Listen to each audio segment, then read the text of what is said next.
Afternoon. My name is Shuddhabrata Sengupta. I'm from the Raqs Media Collective. We live in New Delhi, so we've come a very long way from another India. Right. I'm going to talk to you about monuments, sculptures, and politics.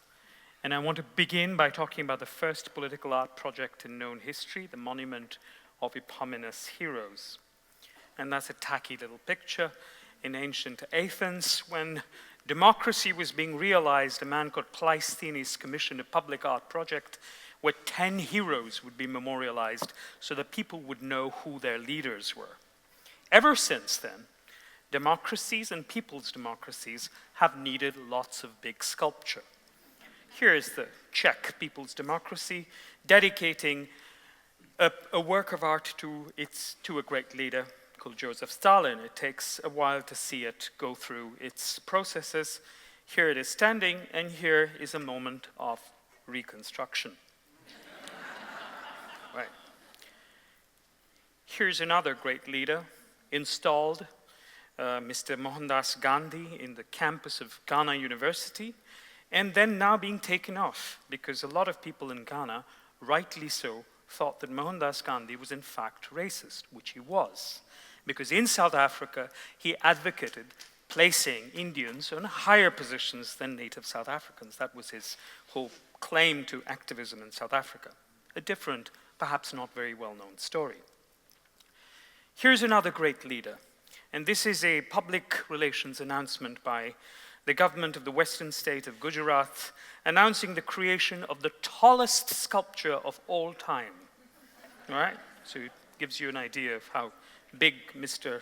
Patel, India's first interior minister, was going to become as he stands at the head of a dam that displaced millions of people. Here's another great leader. Right? Here's another one. And here's the great leader looking at another great leader being commemorated in his family.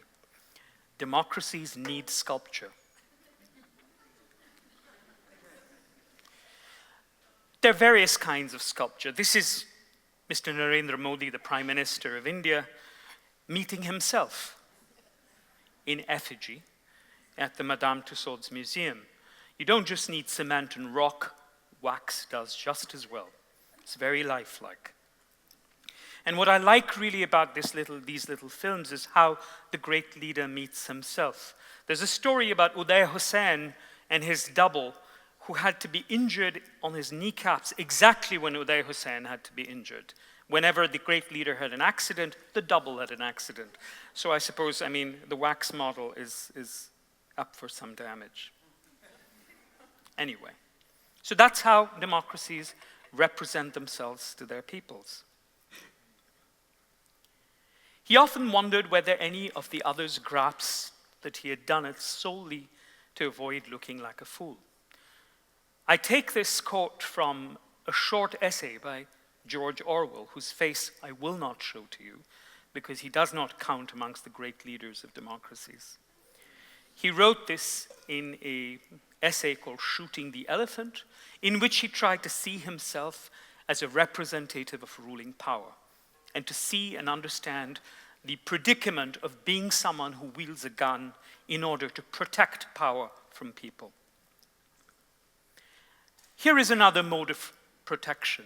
If you can't build a statue because that can be broken down, you can always build a hologram. And here's Narendra Modi and Tayyip Erdogan, two great leaders, representing themselves to their people as giant holograms. You can even make masks of yourselves. So here is the Indian Prime Minister multiplied thousands of times by masks. He became a sort of hollow posing dummy. He wore a mask and his face grew to fit it.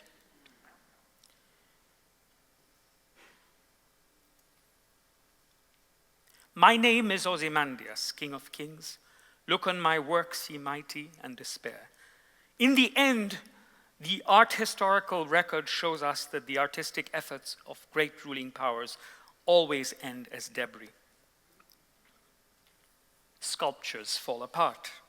regimes disappear or crumble. Because what is at siege, and we're talking about communities at siege, the thing that is most at siege in the world today is actually power. We saw many wonderful presentations today, from Black Lives Matter to thinking about what happens in Lebanon, to thinking about what happens to Native Americans in this country. And each of these instances of violence is actually a signal of the weakness and fragility of power. The weaker they are, the more they have to kill. And in the end, their statues end up begin to look like ghosts, which is what power is, a specter sitting on us like a vampire. These are replicas or statues of imperial statesmen in all their regalia in Bombay, which was once a great capital of the British Empire. These are those same statues in my city, Delhi, in a derelict, semi-abandoned space called Coronation Park, which I go to study and meditate in sometimes. These are our former rulers. These are their pedestals. These are the people whom they ruled. And these are ways of remembering what happens to power. And this is Coronation Park transplanted from the derelict, abandoned spaces of Delhi to the nearly derelict, abandoned spaces of the Venice Biennale. He was hated by large numbers of people, the only time in his life that he had been important enough for this to happen to him. It was at this moment, as he stood there with a weapon in his hands, that he first grasped the hollowness, the futility.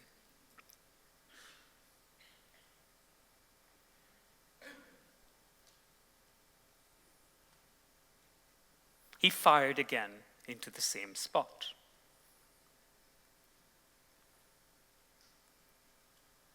He fired again into the same spot. This is not a piece of sculpture. It is an X-ray of a young 13-year-old boy in the troubled territory of Jammu and Kashmir, his body riddled with what is called the bullets of a pellet gun. This is another young boy. Since July the 9th this year, 92 people in Kashmir have been killed, primarily by pellet gun injuries. Hundreds have been blinded, thousands have been injured. They add to the already existing tally of 47,000 civilians who were non-armed combatants killed in the state of Jammu and Kashmir by Indian military forces since 1989. They add, or subtract if you like, to the 10,000 who are considered to have been disappeared. This is an anonymous campaign carried out in social media by people whom I do not know, which takes the faces of very well-known Indians and some others and translates them into the faces of what they would be if they were Kashmiris who faced pellet gun injuries.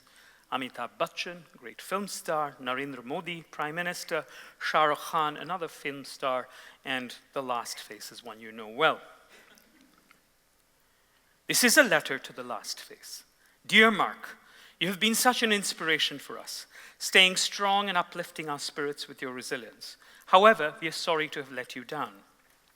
We tried to post your interview and faces and pictures of your injuries on Facebook to get the word out, but Facebook keeps on taking them down, citing their community standards. The government has also suspended mobile internet and newspapers. We can't go out due to the curfews. Guess we'll just have to wait for an international journalist to reach us. Rest of India may be, but Kashmir isn't allowed to enter the digital age. Get well soon, brother, Kashmiri youth. I want to end with another face, a face that isn't made of features, but of words. My friend Khurram Parvez, detained like thousands of other young Kashmiris under the Public Safety Act, which allows for preventive detention for 2 years because he was trying to board a plane to get to Geneva to speak at the United Nations High Commission for Human Rights. That's the state of a great democracy. Thank you very much.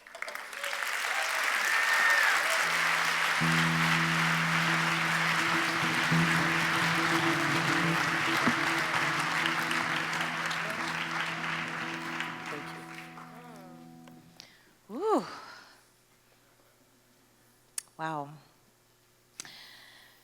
So, what can we learn from your work about the potential for a new set of democracies? I think the thing that I'm trying to learn is how to have patience to deal with the fragility of power. If there's anything that history teaches us, it is that the higher they build the statues, the harder they will fall.